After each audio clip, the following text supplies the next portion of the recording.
Hello everyone, welcome back to the channel. Today we are going to start with the part third of second unit of CNI, that is colonial rule in India and its impact.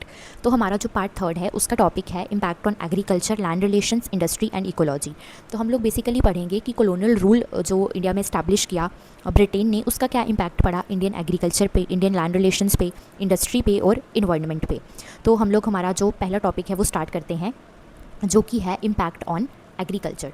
तो यहाँ पे आप देख सकते हो एक term लिखी हुई है कमर्शियलाइजेशन ऑफ एग्रीकल्चर। तो पहले पढ़ लेते हैं कि कमर्शियलाइजेशन ऑफ एग्रीकल्चर क्या है।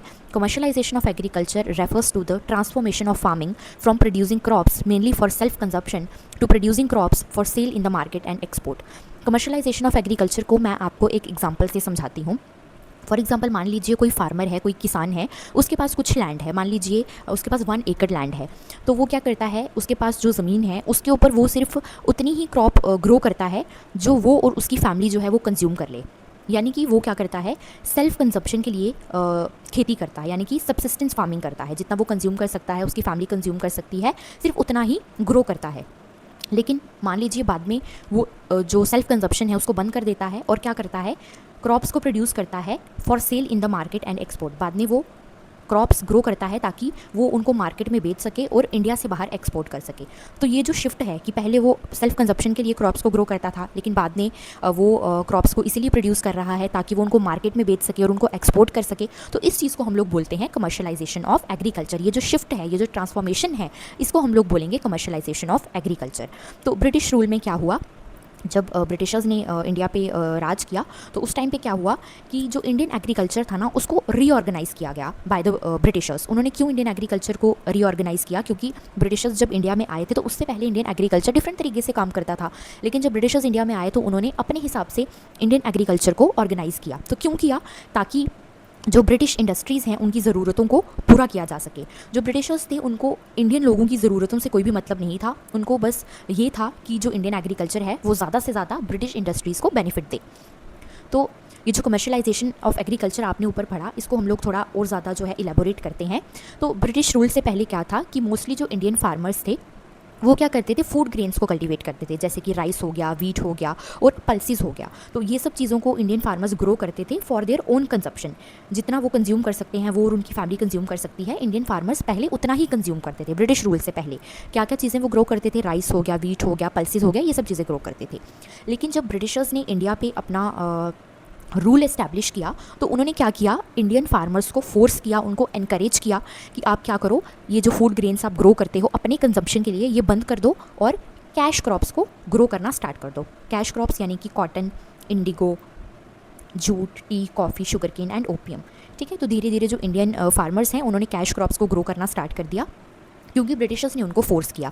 अब ब्रिटिशर्स ने ऐसा क्यों किया, उन्होंने क्यों इंडियन फार्मर्स को कहा कि आप फूड ग्रेन्स जो हैं उनको ग्रो करना बंद कर दो और कैश क्रॉप्स को ग्रो करो, क्योंकि ब्रिटिशर्स को पता था कि जब क्योंकि कैश क्रॉप्स की काफ़ी ज़्यादा डिमांड थी वर्ल्ड मार्केट में। तो इसीलिए ब्रिटिशर्स ने इंडियन फार्मर्स को कहा कि आप कैश क्रॉप्स को ग्रो करो, क्योंकि ब्रिटिशर्स को पता था कि इन कैश क्रॉप से हमें काफ़ी ज़्यादा बेनिफिट होने वाला है जब हम इनको वर्ल्ड मार्केट में बेचेंगे। तो उन्होंने अपने बेनिफिट के लिए इंडिया में जो फूड ग्रेन्स की जो प्रोडक्शन है उसको स्लो डाउन कर दिया और कैश क्रॉप्स की प्रोडक्शन को इंक्रीज़ कर दिया। तो ब्रिटिशर्स का क्या ऑब्जेक्टिव था इसके पीछे, कि जो ब्रिटिश इंडस्ट्रीज़ हैं उनको क्या किया जा सके, उनको रॉ मटेरियल जो है वो सप्लाई किया जा सके। और ब्रिटिश इंडस्ट्रीज़ क्या करती थी, इंडिया से रॉ मटेरियल जो है ले जाती थी और वहाँ पे मशीन्स से उन रॉ मटेरियल्स से फिनिश्ड गुड्स जो है वो बनाती थी और वापस जो है इंडिया में बेच देती थी। तो इससे बेनिफिट जो है वो ब्रिटेन का होता था। तो ये जो शिफ्ट थी कि सेल्फ कंजप्शन से कैश क्रॉप्स को ग्रो करने तक की जो शिफ्ट थी, ये जो ट्रांसफॉर्मेशन थी, इससे क्या हुआ, इंडिया में फूड शॉर्टेजेस होने लगे, क्योंकि फूड ग्रेन्स अब ग्रो हो नहीं रहे हैं और इंडिया में फेमाइन्स आने लगे। अब कुछ फीचर्स देखते हैं कमर्शियलाइजेशन ऑफ एग्रीकल्चर के। तो क्या फीचर्स हैं इसके, पहला है shift from food crops to cash crops. तो अभी हमने देखा कि कमर्शियलाइजेशन ऑफ एग्रीकल्चर में फूड क्रॉप्स को ग्रो करना बंद कर दिया गया और कैश क्रॉप्स को ग्रो करना स्टार्ट कर दिया गया, क्योंकि जो ब्रिटिशर्स हैं उन्होंने इंडियन फार्मर्स को फोर्स किया ये करने पे। सेकंड है एग्रीकल्चर बिकेम मार्केट ओरिएंटेड। तो ये जो पॉइंट है कि एग्रीकल्चर जो है मार्केट ओरिएंटेड हो गया, ये पॉइंट जो है बिल्कुल वैलिड है। क्यों हम ऐसा कह रहे हैं कि एग्रीकल्चर जो है वो मार्केट ओरिएंटेड होगा, क्योंकि पहले हमने देखा कि इंडियन फार्मर्स जो हैं वो उतना ही ग्रो करते थे जितना वो खुद कंज्यूम कर सकें या उनकी फैमिली कंज्यूम कर सके। लेकिन अभी क्या हो रहा है, वो कैश क्रॉप्स ग्रो कर रहे हैं ताकि उसको जो है मार्केट में बेचा जाए और बाकी कंट्रीज़ को एक्सपोर्ट किया जाए। So we can say that agriculture became market oriented. उसके बाद है एक्सपोर्ट्स जो है रॉ मटेरियल का वो इंक्रीज़ हो गया। ब्रिटिशर्स ने जो है रॉ मटेरियल को इंडिया से ब्रिटेन जो है भेजना स्टार्ट कर दिया, तो ये चीज़ भी इंक्रीज़ हो गई। Farmers became dependent on money lenders, जो इंडियन फार्मर्स हैं वो मनी लेंडर्स पे डिपेंड होना स्टार्ट हो गए। तो हम ये कैसे कह सकते हैं कि जो कैश क्रॉप्स होती थी ना, तो कैश क्रॉप्स को ग्रो करने के लिए महंगे फर्टिलाइजर्स लगते थे। जो कैश क्रॉप्स के जो सीड्स होते थे, बीज होते थे, वो भी काफ़ी महंगे आते थे।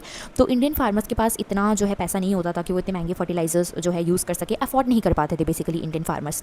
तो उन्होंने क्या करना स्टार्ट कर दिया, पैसे लेना स्टार्ट कर दिया मनी लेंडर्स से। मनी लेंडर्स का मतलब ये है जो उधार देते हैं, पैसे देते हैं उधार पे या लोन देते हैं, ठीक है। तो इंडियन फार्मर्स ने मनी लेंडर्स से पैसे उधार लेना स्टार्ट कर दिया। बट जो इंडियन फार्मर्स हैं वो टाइम पे जो है पैसे मनी लेंडर्स को वापस नहीं दे पाते थे, क्योंकि ब्रिटिशर्स ने काफ़ी हैवी रेवेन्यू जो है इंडियंस पे इम्पोज कर रखा था। तो जो फार्मर्स का ज़्यादातर आउटपुट जो होता था वो टैक्स देने में ही चला जाता था, तो वो मनी लेंडर्स के पैसे जो है वो नहीं चुका पाते थे, इसलिए वो धीरे धीरे उन पर डिपेंड हो गए। उसके बाद क्या फीचर है कि जो ब्रिटिश इंडस्ट्रीज़ हैं उनको काफ़ी ज़्यादा बेनिफिट हुआ कमर्शलाइजेशन ऑफ एग्रीकल्चर से, क्योंकि कैश क्रॉप्स जो ग्रो की जा रही हैं उससे अल्टीमेटली ब्रिटिशर्स को ही बेनिफिट होगा। अब कुछ इफेक्ट्स देखते हैं कमर्शलाइजेशन ऑफ एग्रीकल्चर के। तो कमर्शलाइजेशन ऑफ एग्रीकल्चर के पॉजिटिव इफेक्ट्स भी थे और नेगेटिव इफेक्ट्स भी थे। तो पॉजिटिव इफेक्ट क्या है कमर्शलाइजेशन ऑफ एग्रीकल्चर का? Growth of trade. तो इंडिया के लिए हम ये कह सकते हैं कि जो इंडिया की क्रॉप्स थी वो वर्ल्ड लेवल तक पहुंची, वर्ल्ड मार्केट तक पहुंची, इंटरनेशनल लेवल तक पहुंची। तो इंडिया का जो ट्रेड है वो ग्रो हुआ, तो एक ये पॉजिटिव इम्पैक्ट है। Second is expansion of railways and transport. तो ट्रेड को ग्रो करने के लिए जो ब्रिटिशर्स हैं उन्होंने रेलवे लाइंस बिछाई और ट्रांसपोर्ट सिस्टम जो है उसको थोड़ा स्ट्रॉन्ग बनाया। तो रेलवेज़ को इंट्रोड्यूस करने से बेसिकली ब्रिटिशर्स का ही फ़ायदा हुआ, क्योंकि रेलवेज़ के थ्रू जो ब्रिटिशर्स हैं वो इंडिया से रॉ मटेरियल ले जाते थे ब्रिटेन। तो इससे हम कह सकते हैं कि इंडिया को भी वैसे थोड़ा बहुत बेनिफिट हुआ, क्योंकि इंडियन लोग जो हैं वो रेलवेज़ के थ्रू एक जगह से दूसरी जगह जाना जो है उन्होंने स्टार्ट कर दिया। लोगों के बीच में कम्युनिकेशन और इंटरेक्शन जो है वो बढ़ी। तो ये भी एक पॉजिटिव इफेक्ट है कमर्शलाइजेशन ऑफ एग्रीकल्चर का। उसके बाद है इंटीग्रेशन विद वर्ल्ड मार्केट। तो इंडिया के जो क्रॉप्स हैं वो वर्ल्ड मार्केट तो पहुँचे, और वर्ल्ड मार्केट तक जो इंडियन फार्मर्स हैं उन्होंने इंटीग्रेट करना स्टार्ट कर दिया वर्ल्ड मार्केट से।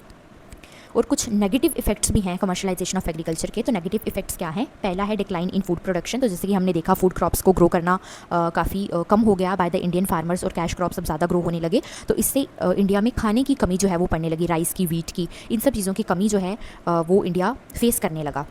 फेमाइंस जो है वो इंडिया में फ्रीक्वेंट हो गए, बार बार इंडिया में फेमाइंस आते थे क्योंकि फूड की शॉर्टेज थी। Then rising rural indebtedness. तो भी ये चीज़ हमने ऊपर भी पढ़ी कि जो इंडियन फार्मर्स हैं वो मनी लेंडर्स के ऊपर डिपेंड होने लगे और वापस उनका पैसा जो है नहीं चुका पाते थे।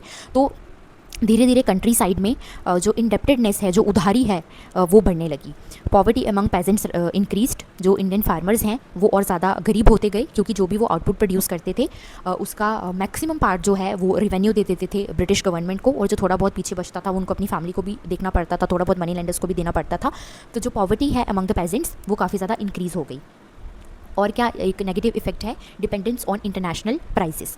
तो जो इंडियन एग्रीकल्चर है वो इंटरनेशनल प्राइसेस पे डिपेंड हो गया। पहले क्या था कि जो इंडियन फार्मर्स थे हमने देखा कि वो खुद ही जो है अपनी क्रॉप ग्रो करते थे और खुद के लिए ही ग्रो करते थे, बाहर उसको एक्सपोर्ट नहीं करते थे। तो इंडिया में ही जब अपनी क्रॉप को जो इंडियन फार्मर्स हैं वो बेच रहे हैं, तो इंडियन करेंसी के हिसाब से वो लोग यूज्ड टू हैं। लेकिन बाहर जब आप अपनी किसी चीज़ को एक्सपोर्ट करते हो तो मतलब हर एक कंट्री की अपनी अपनी करेंसी होती है, तो इंटरनेशनल प्राइजेस के ऊपर पे डिपेंड रहना पड़ता था इंडियन फार्मर्स को या इंडियन एग्रीकल्चर को। उसके बाद अब हम लोग कुछ स्कॉलर्स की बात करते हैं। तो पहले स्कॉलर हैं बिपिन चंद्र। तो बिपिन चंद्र क्या कहते हैं? बिपिन चंद्र कहते हैं कि ये जो कमर्शलाइजेशन ऑफ एग्रीकल्चर है ये कोई नेचुरल इकोनॉमिक डेवलपमेंट नहीं है। ऐसा नहीं है कि ये जो कमर्शलाइजेशन ऑफ एग्रीकल्चर हुआ ये नेचुरली हुआ, बल्कि वो कहते हैं कि ये ब्रिटिशर्स की सोची समझी साजिश थी इंडिया में। उन्होंने ऐसा इसलिए किया क्योंकि वो अपने इकोनॉमिक इंटरेस्ट्स को इंक्रीज़ करना चाहते थे।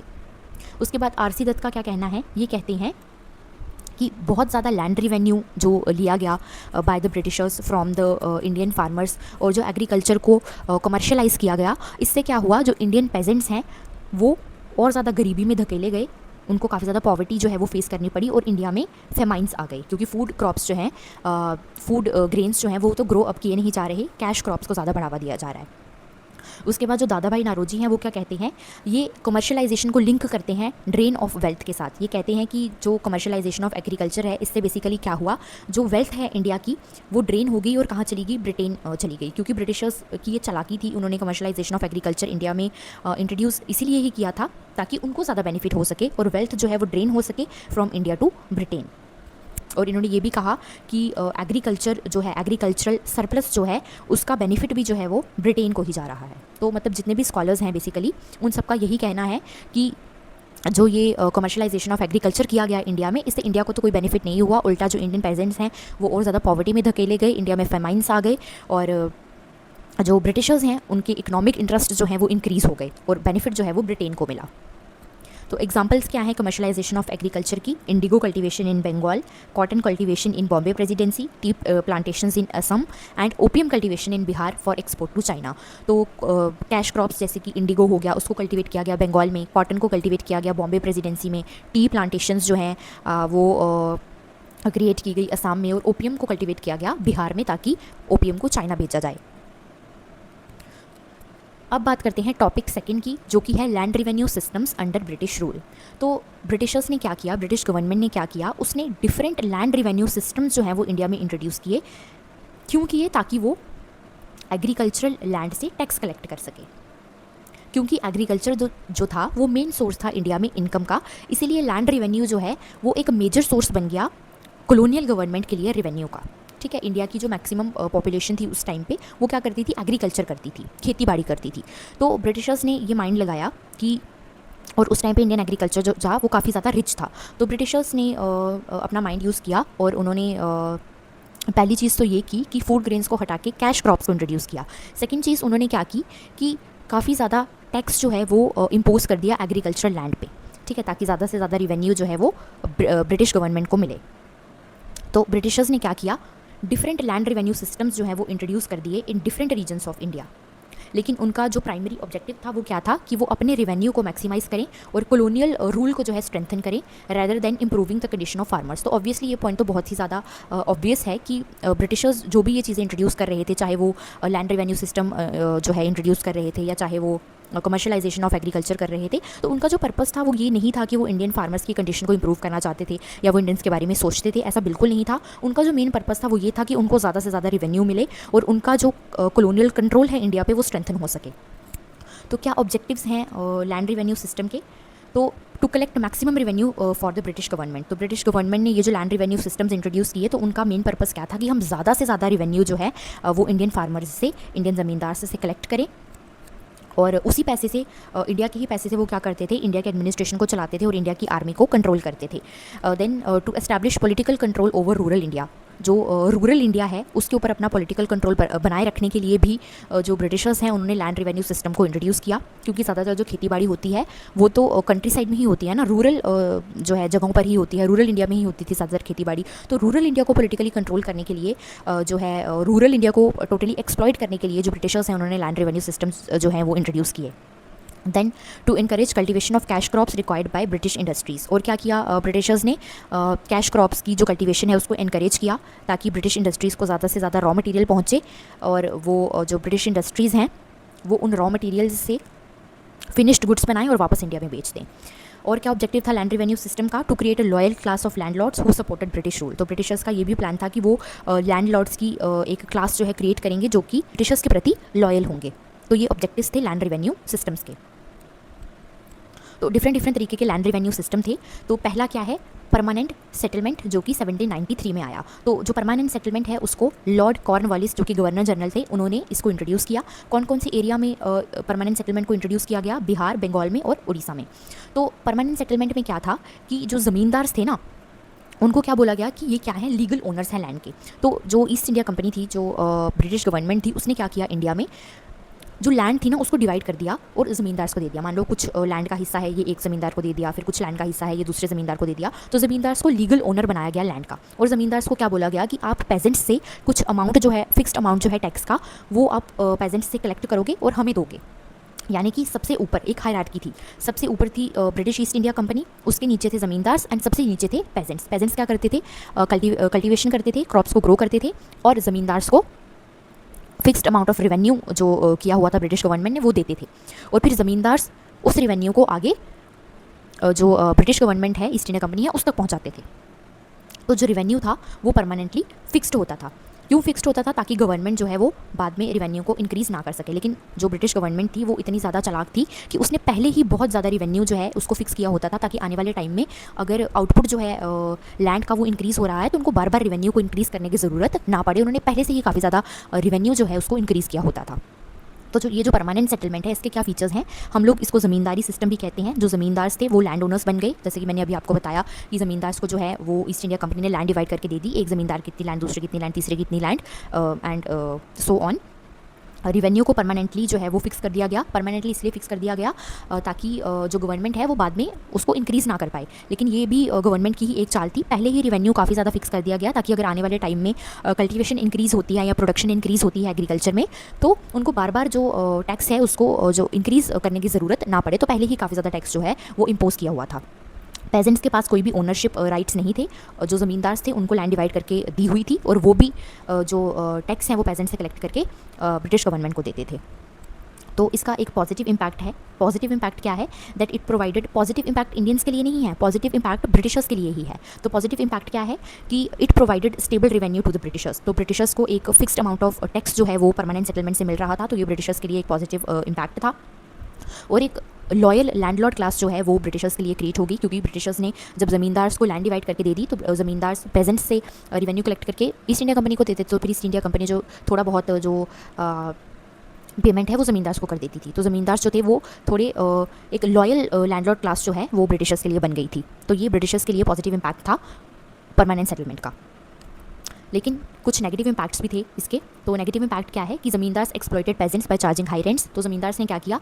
पेजेंट्स को एक्सप्लॉइट किया हाई रेवेन्यू चार्ज करके। कई बार जो ज़मींदार हैं वो क्या करते थे, जितना फिक्स्ड अमाउंट ऑफ टैक्स होता था उससे भी ज़्यादा टैक्स जो है वो चार्ज करते थे, ताकि थोड़ा बहुत जो मुनाफा है, थोड़ा बहुत प्रॉफिट जो है वो ज़मींदार भी कमा सकें। पेजेंट्स जो है वो काफ़ी ज़्यादा पुअर हो गए और इनसिक्योर हो गए। अभी हमने देखा पहले कि मनी लेंडर्स से वो जो है लोन लेना उन्होंने स्टार्ट कर दिया, तो धीरे धीरे पेजेंट्स जो है वो पुअर होते गए और इनसिक्योर होते गए, क्योंकि उनको वो जितना भी आउटपुट प्रोड्यूस कर रहे थे उसमें से ऑलमोस्ट 99% तो वो रेवेन्यू ही दे देते थे। जो पीछे उनको बचता था वो उनको मनी लेंडर्स को भी देना पड़ता था थोड़ा बहुत पैसा, और अपना घर बाहर भी चलाना पड़ता था। तो इसीलिए पेजेंट्स जो हैं वो धीरे धीरे पुअर होते गए और इनसिक्योर होते गए। जो एग्रीकल्चरल डेवलपमेंट है वो लिमिटेड रह गई। एग्रीकल्चरल डेवलपमेंट लिमिटेड क्यों रह गई? क्योंकि जो ब्रिटिशर्स हैं ज़्यादा बेनिफिट तो उनका ही हो रहा था, जो इंडियन पेजेंट्स थे उनका कोई भी बेनिफिट नहीं हो रहा था। तो उनके अंदर ये भावना भी नहीं थी कि वो एग्रीकल्चर को डेवलप कर सकें, क्योंकि जब किसी पर्सन को कोई बेनिफिट होता ही नहीं है किसी चीज़ में, तो उसके अंदर उस काम को करने की इच्छा जो होती है वो धीरे धीरे कम होती जाती है। तो पेजेंट्स के अंदर भी ये जो विश थी कि एग्रीकल्चर, इंडियन एग्रीकल्चर जो है वो बूम करे, डेवलप करे, उनके अंदर भी ये विश जो थी वो धीरे धीरे खत्म होती जा रही थी। और ब्रिटिशर्स की वजह से भी इंडियन एग्रीकल्चर जो है उसकी जो डेवलपमेंट थी वो लिमिट हो रही थी। उसके बाद जो आर.सी. दत्त नाम के स्कॉलर हैं वो कहते हैं कि परमानेंट सेटलमेंट जो है उसने एक एक्सप्लॉइटेटिव लैंडलॉर्ड क्लास को क्रिएट कर दिया, यानी कि एक ऐसी क्लास को क्रिएट कर दिया जो कि पेजेंट्स को एक्सप्लॉइट कर रही है, और पेजेंट्स की कंडीशन जो है वो बहुत ज़्यादा ख़राब होती जा रही है। एग्जाम्पल क्या है इसकी कि zamindar in Bengal collected rent from farmers and paid a fixed amount to the British government. कि मान लो कोई ज़मींदार है बंगाल का, वो क्या करता है, पेजेंट्स से जो रेवेन्यू है वो कलेक्ट करता है, और वो जो फिक्स्ड अमाउंट ऑफ रेवेन्यू जो वो कलेक्ट करता है वो ब्रिटिश गवर्नमेंट को दे देता है। उसके बाद सेकंड लैंड रेवेन्यू सिस्टम जो है वो है रैयतवारी सिस्टम। रैयतवारी सिस्टम को सर थॉमस मुनरो ने इंट्रोड्यूस किया था। कौन कौन से एरियाज़ में इसको इंट्रोड्यूस किया गया? मद्रास में और बॉम्बे प्रेसिडेंसीज़ में। तो रैयतवारी सिस्टम के अंडर क्या था कि ब्रिटिश गवर्नमेंट जो थी वो डायरेक्टली जो फार्मर्स हैं उनसे टैक्स कलेक्ट करती थी। इंडियन फार्मर्स को क्या बोला गया है? रैयत्स बोला गया है। फार्मर्स को क्या बोला गया है? रैयत्स बोला गया है। इसीलिए सिस्टम का नाम है रैयतवारी सिस्टम। ठीक है, तो रैयत का मतलब है फार्मर्स, और रैयतवारी सिस्टम यानी कि डायरेक्टली यहाँ पे फार्मर्स से टैक्स जो है वो कलेक्ट किया जा रहा है। यहाँ पे जो ज़मींदार का रोल है वो बिल्कुल भी नहीं है। वो जो मिडिल मैन बने हुए थे पहले वो अभी नहीं है इस सिनेरियो में। इस सिस्टम में क्या किया जा रहा है, जो ब्रिटिश गवर्नमेंट है वो डायरेक्टली पेजेंट्स से टैक्स जो है वो ले रही है, टैक्स कलेक्ट कर रही है। बीच में जो ज़मींदार का रोल था परमानेंट सेटलमेंट में वो अब नहीं रहा। पेजेंट्स को क्या रिकॉग्नाइज़ किया गया? पेजेंट्स को ही क्या बना दिया गया? लैंड होल्डर्स बना दिया गया, जो कि पहले ज़मींदार को बनाया गया था। लेकिन जो इंडियन पेजेंट्स थे उनको काफ़ी ज़्यादा हाई अमाउंट ऑफ टैक्स जो है वो देना पड़ता था directly to the British government. इसके फीचर्स क्या हैं? सबसे इंपॉर्टेंट फीचर तो यही है कि ज़मींदार का रोल जो है अब वो खत्म हो गया। अब एक डायरेक्ट रिलेशनशिप बन गया between the government and the farmers. अब इसका क्या पॉजिटिव इम्पैक्ट है ब्रिटिशर्स के लिए कि फार्मर्स को रिकॉग्नाइज़ किया गया एज लैंड होल्डर्स। पहले जो ब्रिटिश गवर्नमेंट थी उसको ज़मींदार तक जाना पड़ता था रिवेन्यू को लेने के लिए, लेकिन अभी जो ब्रिटिश गवर्नमेंट है वो क्या कर रही है, डायरेक्टली फार्मर्स से रिवेन्यू जो है कलेक्ट कर रही है, उसको बीच में ज़मींदार के पास जाना नहीं पड़ रहा। तो ये एक पॉजिटिव चीज़ है फॉर द ब्रिटिश गवर्नमेंट। उसके बाद नेगेटिव इम्पैक्ट क्या है इसका, कि हाई टैक्सेस जो है वो इम्पोज किए गए फार्मर्स के ऊपर, और इससे जो इंडियन फार्मर्स हैं वो और ज़्यादा कर्ज में धकेले जा रहे थे। काफ़ी सारे जो पेजेंट्स हैं उन्होंने अपनी ज़मीन खो दी जब वो रिवेन्यू नहीं दे पाते थे। तो ये ब्रिटिशर्स की एक हार्श पॉलिसी थी कि जब कोई पेजेंट जो है वो रिवेन्यू नहीं दे पाता था तो उससे उसकी लैंड जो है वो छीन ली जाती थी। ज़मींदार के केस में भी ऐसा ही होता था कि अगर वो जितना अमाउंट फिक्स है रिवेन्यू का, अगर वो टाइमली नहीं दे पाता है उस रिवेन्यू को, तो ज़मींदार से भी उसका जो एरिया है जो उसको दिया गया था, जहाँ से वो टैक्स कलेक्ट करता था, वो एरिया उससे छीन लिया जाता था और फिर उसकी जो लैंड है उसको ऑक्शन कर दिया जाता था, उसको नीलामी पर डाल दिया जाता था कि कोई और बंदा खरीद ले। तो बिपिन चंद्र जो है वो क्या कहते हैं कि बेशक यहाँ पे कोई इंटरमीडियरी नहीं है, जैसे कि ज़मींदार जो है इस केस में नहीं है, लेकिन जो सिस्टम है वो अभी भी ब्रिटिशर्स के फ़ायदे में ही जा रहा है। इंडियन फार्मर्स का कोई भी वेलफेयर नहीं हो रहा इस चीज़ में। बेशक जो ज़मींदार हैं उनका रोल अब खत्म हो गया है। एग्जाम्पल क्या है, a farmer in Madras paid land tax directly to the British government. Example में बताया गया है कि कोई फार्मर है मद्रास का, वो क्या कर रहा है, डायरेक्टली ब्रिटिश गवर्नमेंट को जो टैक्स है, फिक्स्ड अमाउंट ऑफ टैक्स है वो पे कर रहा है। कोई भी मिडिल मैन जो है, ज़मींदार जो है वो इस केस में नहीं है। अब बात करते हैं महलवारी सिस्टम की, जो कि थर्ड लैंड रेवेन्यू सिस्टम है। तो जो महलवारी सिस्टम है इसको हॉल्ट मैकेंजी ने इंट्रोड्यूस किया था 1822 में। इसके एरियाज़ क्या क्या हैं, Punjab, north western provinces and parts of central India. तो महलवारी सिस्टम में क्या था, जो पूरी विलेज थी जिसको हम लोग महल बोल रहे हैं, पूरी विलेज को एक यूनिट कंसीडर किया जाता था और पूरी विलेज से रिवेन्यू जो है वो कलेक्ट किया जाता था।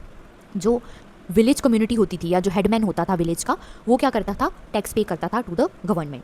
सो आप इन सिस्टम्स के जो नाम हैं इससे आप याद रख सकते हो कि बेसिकली सिस्टम में है क्या। तो पहला जो सिस्टम आपने पढ़ा वो था परमानेंट सेटलमेंट। तो परमानेंट सेटलमेंट में क्या था, सबसे ऊपर थी आपकी ईस्ट इंडिया कंपनी, उसके नीचे थे ज़मींदार्स एंड उसके नीचे थे पेजेंट्स। तो पेजेंट्स क्या करते थे, जो रिवेन्यू होता था वो ज़मींदार्स को देते थे, और ज़मींदार्स क्या करते थे, वो रिवेन्यू जो कि उन्होंने पेजेंट से लिया है वो ईस्ट इंडिया कंपनी को दे देते थे। सेकंड आपने पढ़ा रैयतवारी सिस्टम। तो रैयतवारी सिस्टम में क्या है, रैयत किसको बोलते हैं, फार्मर्स को बोलते हैं। तो रैयतवारी सिस्टम से आप ये चीज़ याद रख सकते हो कि जो टैक्स है वो डायरेक्टली फार्मर से लिया जा रहा है, क्योंकि रैयत वर्ड का मतलब ही फार्मर है, तो मतलब डायरेक्टली फार्मर से टैक्स लिया जा रहा है। इस तरह से आप याद रख सकते हो। उसके बाद थर्ड अभी आप पढ़ रहे हो महलवारी सिस्टम। तो आप याद रखोगे कि महल क्या है, महल विलेज को बोला जा रहा है। तो इस केस में महलवारी सिस्टम में डायरेक्टली जो ब्रिटिश गवर्नमेंट है वो विलेज से ही टैक्स जो है वो ले रही है, विलेज कम्युनिटी से, या विलेज का जो हेडमैन है वो पूरी विलेज से क्या कर रहा है, टैक्स कलेक्ट कर रहा है और गवर्नमेंट को दे रहा है। तो मतलब सिस्टम के नाम से ही आप याद रख सकते हो कि बेसिकली सिस्टम में है क्या। तो अब क्या फीचर्स हैं महलवारी सिस्टम के, कि पूरी विलेज से रिवेन्यू जो है वो डायरेक्टली कलेक्ट किया जा रहा है। कलेक्टिव रिस्पॉन्सिबिलिटी है सारे विलेजेस की, कि वो जो विलेज हेडमैन है वो सबसे जो है विलेज में जितने भी लोग हैं, जितने भी फार्मर्स हैं, सबसे टैक्स कलेक्ट करेगा और ब्रिटिश गवर्नमेंट को दे देगा। तो एक कलेक्टिव रिस्पॉन्सिबिलिटी है पूरी विलेज की। रिवेन्यू को पीरियडिकली रिवाइज किया गया, यानी कि अगर ब्रिटिश गवर्नमेंट को ऐसा लग रहा है कि अभी जो आउटपुट है, जो कल्टीवेशन है इंडियन फार्मर्स की वो इंक्रीज़ हो रही है, तो धीरे धीरे फिर वो टैक्स को भी, रिवेन्यू को भी इंक्रीज़ कर देते थे। हालांकि उन्होंने पहले ही इतना रिवेन्यू सेट किया होता था कि अगर इन फ्यूचर कल्टीवेशन इंक्रीज़ भी हो जाए तो बार बार रिवेन्यू को इंक्रीज़ करने की ज़रूरत ना पड़े। और इम्पैक्ट क्या है महलवारी सिस्टम का, ऑब्वियसली पॉजिटिव इम्पैक्ट्स भी होंगे और नेगेटिव इम्पैक्ट्स भी होंगे।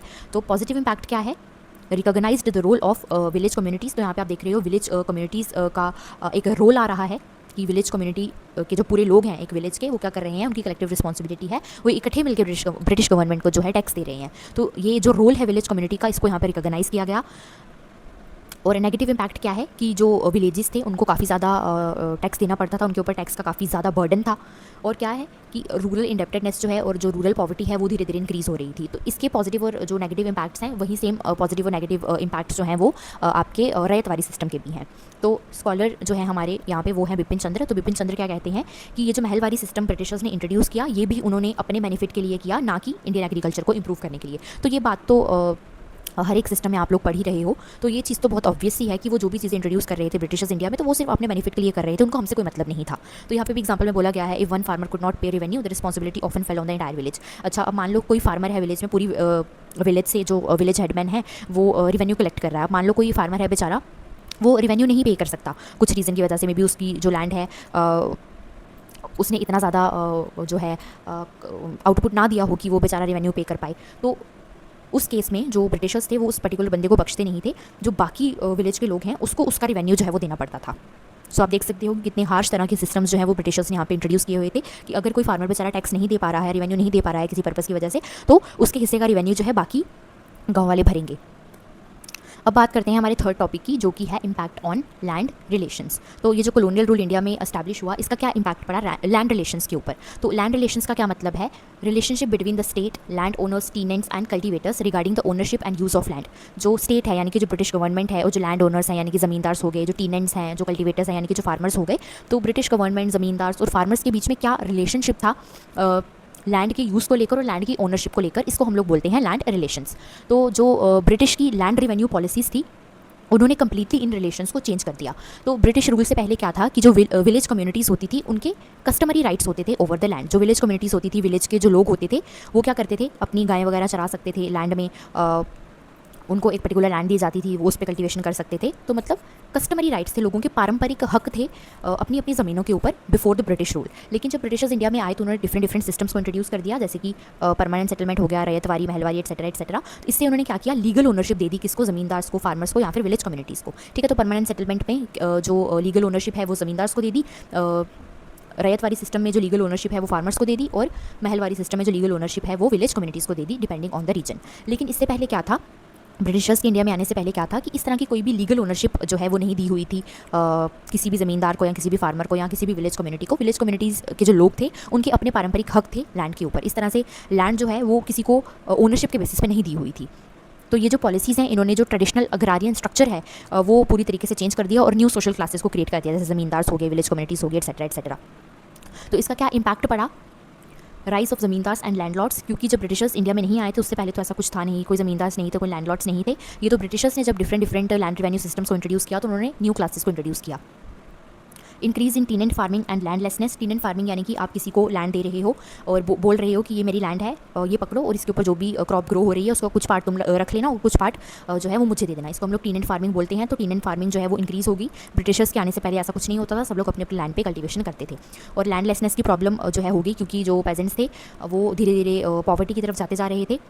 जो लैंड थी वो ना ही पेजेंट्स के हाथ में थी, ना ही ज़मींदार्स के हाथ में थी, बल्कि जो पूरी इंडिया की जो टेरिटरी थी वो बेसिकली ब्रिटिश गवर्नमेंट अपने हाथ में लिए हुए थी। उसके बाद है pageants became dependent on money landers. Pageants जो है वो मनी लैंडर्स पे डिपेंड हो गए, उनसे लोन लेने लगे अपनी एग्रीकल्चरल जो ज़रूरतें हैं उसको पूरा करने के लिए। रूरल इनइक्वालिटी और एक्सप्लॉयटेशन जो है वो इंक्रीज़ हो गई।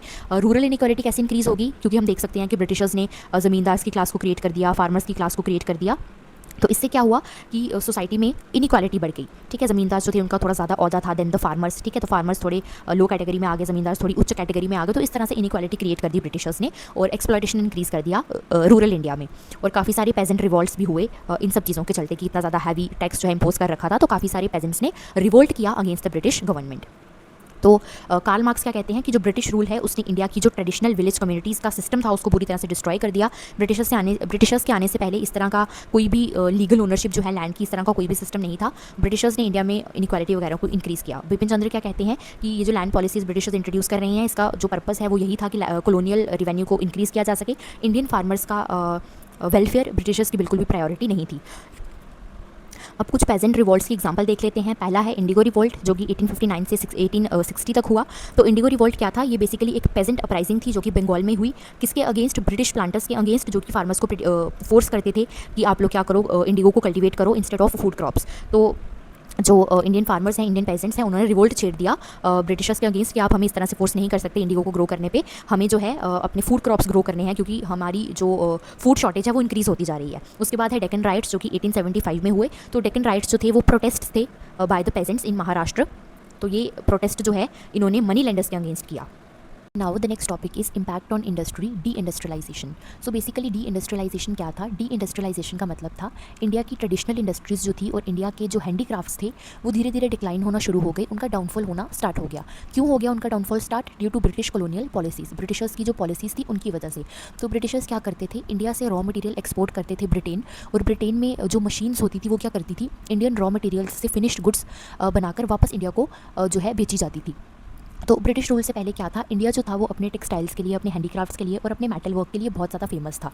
इंडस्ट्रियल रिवॉल्यूशन के बाद क्या हुआ, जो cheap machine made British goods थी वो इंडियन मार्केट में आने लगी। तो जो इंडिया के लोग थे वो अपना खुद की जो हाथों से बनी हुई चीज़ें थे उसको फिर नहीं खरीदते थे। ठीक है, जब मशीन मेड गुड्स किसी जगह पे आने लगेंगी तो हाथ से बनी हुई चीज़ें कौन खरीदेगा, क्योंकि जो हाथ से बनी हुई चीज़ें होती थी, क्योंकि उसमें काफ़ी ज़्यादा टाइम लगा होता था, ह्यूमन लेबर लगी होती थी, तो हाथ से बनी हुई चीज़ें जो होती थी वो महंगी होती थी।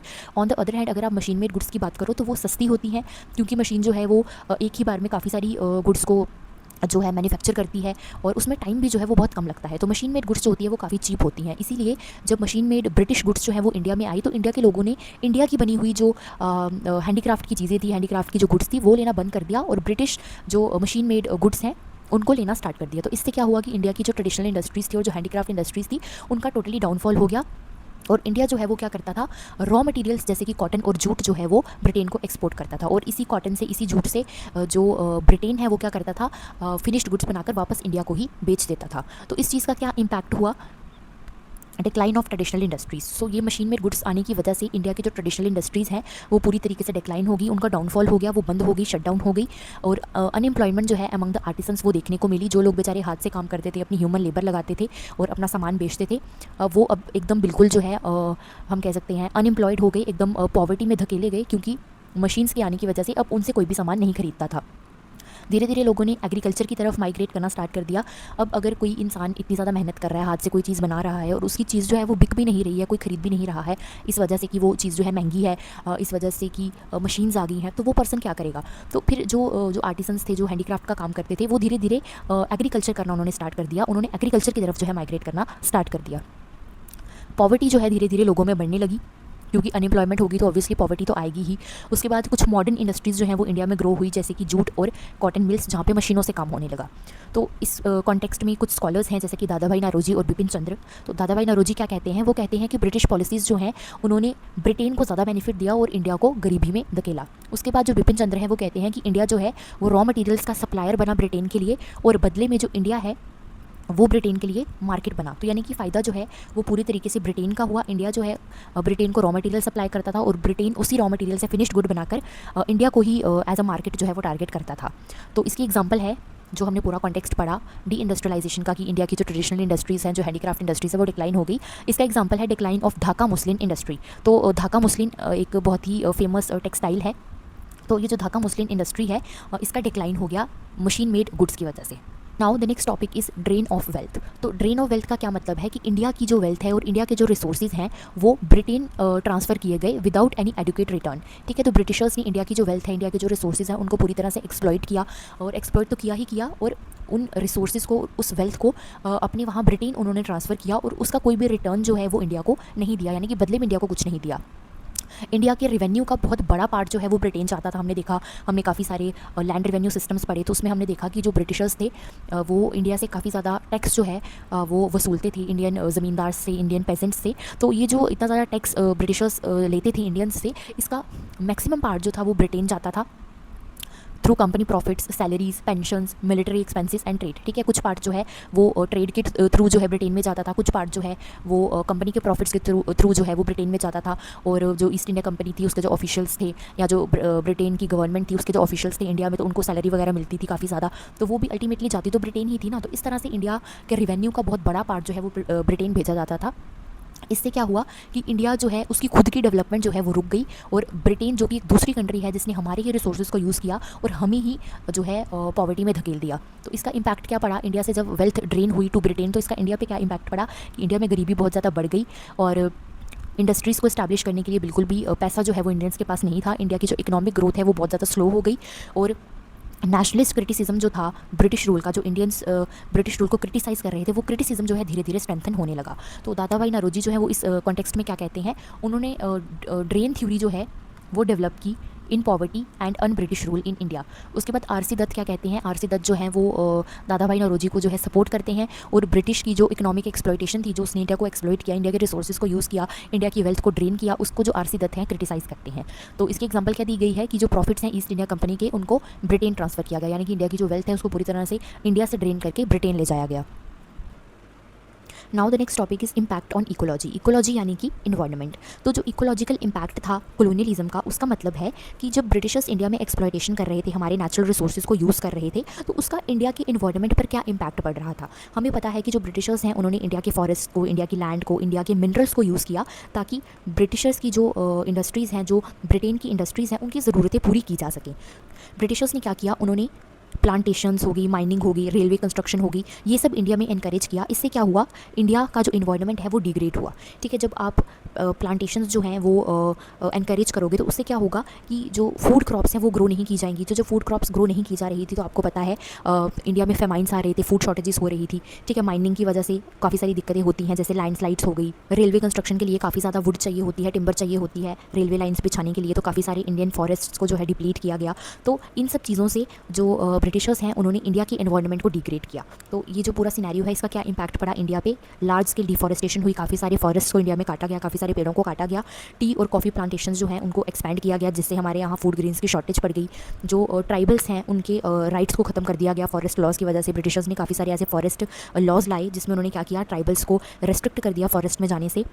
इससे जो ट्राइबल्स थे उन्होंने अपना जो घर है, जो कि फॉरेस्ट होता है, उन्होंने अपना घर जो है वो खो दिया। और क्या हुआ, सॉइल इरोजन हुई और बायोडाइवर्सिटी जो है वो भी डिक्लाइन हो गई। तो सॉइल इरोजन कैसे हुआ, हमें पता है जो ब्रिटिशर्स थे वो क्या करते थे, काफ़ी ज़्यादा रेवेन्यू जो है हमारी इंडियन फार्मर्स के ऊपर चार्ज करते थे। तो इंडियन फार्मर्स के ऊपर भी ये प्रेशर रहता था कि वो मतलब जो ज़मीन है उसको बार बार जो है उसके ऊपर कुछ ना कुछ ग्रो करते रहें, ताकि ज़्यादा से ज़्यादा रेवेन्यू जो है आता रहे और ब्रिटिश गवर्नमेंट को मिलता रहे। तो जब आप एक लैंड को बहुत ज़्यादा बार यूज़ करते रहोगे, उसको बिल्कुल भी थोड़े समय के लिए उसकी फर्टिलिटी को रिस्टोर करने के लिए रहने नहीं दोगे, तो ऑब्वियसली सॉइल इरोजन तो होगा ही। उसके बाद कुछ स्कॉलर्स हैं जैसे कि रामचंद्र गुहा, उन्होंने क्या बोला है कि जो कॉलोनियल टाइम की जो फॉरेस्ट पॉलिसीज़ थी, उन्होंने इंडिया के नेचर को एक्सप्लॉइट किया और इंडिया की जो लोकल कम्युनिटीज़ हैं उनको भी टोटली इग्नोर किया। जैसे अब अभी हमने ऊपर पढ़ा कि ब्रिटिशर्स ने काफ़ी सारे फॉरेस्ट लॉज ऐसे इंट्रोड्यूस किए जिसमें उन्होंने ट्राइबल्स को ये बोला कि आप जो ये पर्टिकुलर फॉरेस्ट है इसमें नहीं जा सकते, इसके रिसोर्सेज को यूज़ नहीं कर सकते, यहाँ की वुड को यूज़ नहीं कर सकते, यहाँ के फ्रूट्स वगैरह को खा नहीं सकते। तो इस तरह की हार्श पॉलिसीज़ जो हैं वो ब्रिटिशर्स ने ट्राइबल्स के ऊपर अपनाई, ये जानते हुए भी कि ट्राइबल्स का घर होता है forest.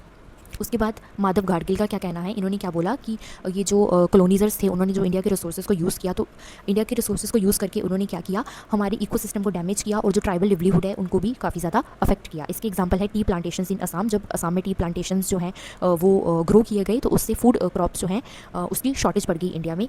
The next is Indian forest act 1878। Indian forest act जो था 1878 का, वो ब्रिटिश गवर्नमेंट को कंट्रोल देता था ओवर द फॉरेस्ट को डिवाइड कर दिया गया था into reserved, protected and village forests. और जो लोकल कम्युनिटीज़ थी और जो ट्राइबल कम्युनिटीज़ थी उनको मना किया गया फॉरेस्ट में जाने से।